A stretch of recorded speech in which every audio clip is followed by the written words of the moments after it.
1961 సంవత్సరము జనవరి 18వ తేదీన కిత్ సెష్లియన్ దానియేల్ గారు చేసిన ప్రసంగం.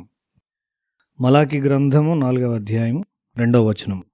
అయితే నా నామమందు భయభక్తులు గలవారగు మీకు నీతి సూర్యుడు ఉదయించును, అతని రెక్కలు ఆరోగ్యం కలుగజేయును గనుక మీరు బయలుదేరి క్రొవ్విన దూడలు గంతులు వేయినట్లు గంతులు వేయుదురు.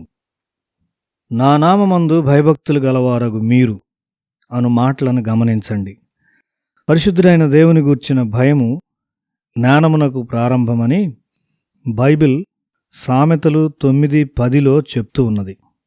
పరిశుద్ధ దేవుని గూర్చిన జ్ఞానము నీ వ్యక్తిత్వం అంతటి మీద పనిచేసి నిన్ను పరిపూర్ణునిగా చేస్తుంది. మన దేవునిలో అన్యాయము లేదు. నీవు యేసు నామము స్మరించినప్పుడెల్లా ఎటువంటి తలంపులు నీలోనికి వస్తున్నాయి? పరిశుద్ధమైన తలంపులు. ఆయన ఒక పరిశుద్ధ జీవితాన్ని జీవించాడు మరియు దుష్టుల కొరకు తన జీవితాన్ని అర్పించాడు.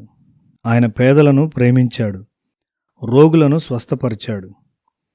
ఆయన జీవితము దుష్టమైనదిగా ఉన్నది అని నీవు వ్యాఖ్యానించలేవు. ఆయన కార్యాలను సమర్థించుటకు తత్వశాస్త్ర సహాయాన్ని నీవు తీసుకొనలేవు. దేవుళ్ళు మంచివారు అని నిరూపించుటకు హిందూ మతానికి తత్వశాస్త్రం అవసరమైనది. ఎల్లప్పుడూ పరిశుద్ధుడైన యేసు నామమును ఎరుగుట ఎంత ధన్యకరమైన విషయము. ఆంధ్రప్రదేశ్లోని గోదావరి జిల్లాలో నేను ప్రయాణం చేస్తూ ఉండేవాణ్ణి. నేనెక్కడికి వెళ్ళినా అక్కడ స్వచ్ఛమైన శుభ్రమైన నీరు ఉన్నది. అది అన్ని విధాలా ప్రయోజనకరమైనది. నేను కడప జిల్లాలో ప్రయాణం చేశాను. అది ఒక మెట్ట ప్రాంతం. ప్రతి చోట రాళ్ళు బండలు కనబడతాయి. నేలలో రాళ్ళు ఉండడం చేత చెట్లు స్వేచ్ఛగా అక్కడ పెరగలేవు. క్రీస్తులో ప్రతివాడు ఒక పరిశుద్ధ జీవితం జీవించుటకు ఏర్పాటు ఉన్నది. మన శత్రువులను ప్రేమించుమని ఆయన మనకు బోధిస్తున్నాడు.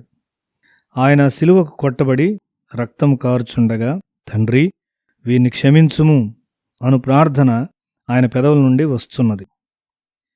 ఆయన నేరస్తునిగా బంధించబడి సిలువ వేయబడటకు తీసుకొని పోబడక ముందు, లోకము నుండి నీవు నాకు అనుగ్రహించిన మనుష్యులకు నీ నామమును ప్రత్యక్షపరచితిని.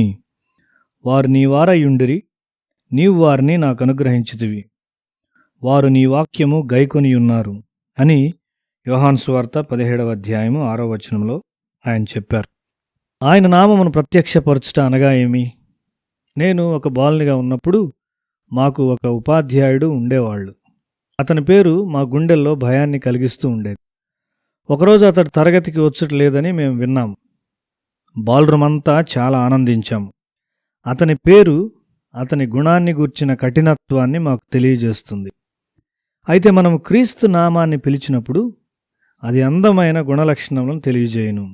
యేసు తన గుణశీలము ద్వారా తన నామమును ప్రత్యక్షపరచాడు. ఆయన యందు తన తండ్రి నామమును తీసుకుని వెళ్తున్నాడు. దేవుడు ఎటువంటి వాడో చూపించుటకు ఆయన వచ్చాడు. ఆయన ఒక కన్యకు జన్మించాడు. తన బాల్యకాలంలో తన తల్లిదండ్రులకు విధేయునిగా ఉన్నాడు. ఒక మనిషిగా ఆయన రోగులను స్వస్థపరిచాడు.